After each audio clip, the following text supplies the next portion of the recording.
Good morning, Chattanooga. Here's a quick look at the top 5 local news stories you need to know today. First of all, Tennessee Governor Bill Haslam is distancing himself from the Don't Say Gay bill, a state lawmaker's idea to require school officials to tell parents if a child they counsel is engaging in homosexual activity isn't getting much traction with the governor. I know it's kind of a revised form of a bill that came up last year. At the time, I didn't feel like the bill last year was needed, and I don't really think this one is needed either. Those are not the issues that people ask me about. They're not. And so people do ask me about, what are you doing to bring more jobs here? What are you doing so that our kids aren't 40-something in education?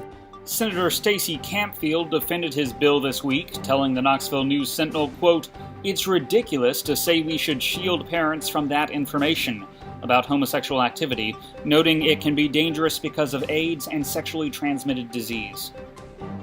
Next up, a fracking decision for Cumberland Forest is on hold for now. The University of Tennessee, which just days ago sought hydraulic fracturing for oil and gas on more than 8,000 acres of the university's Cumberland Forest, asked for a deferral at the last minute. University officials have billed the proposal as a research effort. Environmental groups have called it a fast-tracked revamp of a failed 2009 effort to cash in on a growing natural gas interest.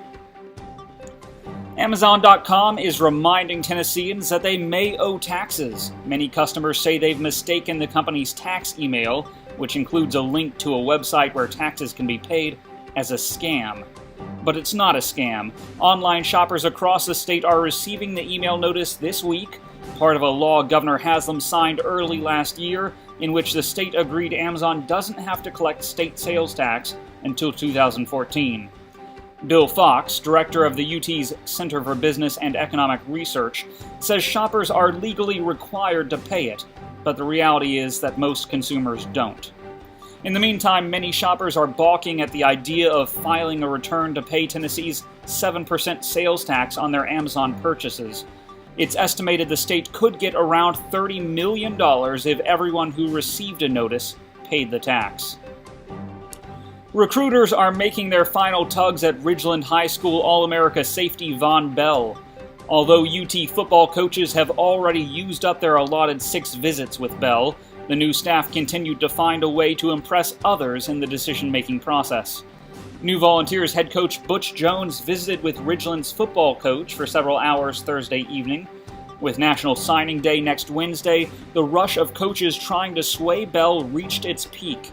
Coaches from all 3 of Bell's finalists, Alabama, Ohio State, and Tennessee, were in town Thursday to make final pitches for his signature. Sign up for a news alert to be the first to know where Von Bell signs. You can use your phone to text the word NEWS to 423-706.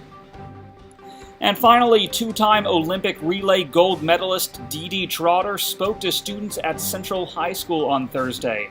Take a look. This is a big part of my passion. Actually, this is one of the biggest blessings about being a professional athlete. This is the part that I love. Being able to use my story to encourage, inspire, motivate, and bring some positive light into these youngsters' lives, especially at a time when they sometimes get distracted and need direction. This is the part that I'll never want to give up. Trotter shared a message about overcoming adversity with her knee problems and still achieving her goals as an Olympian.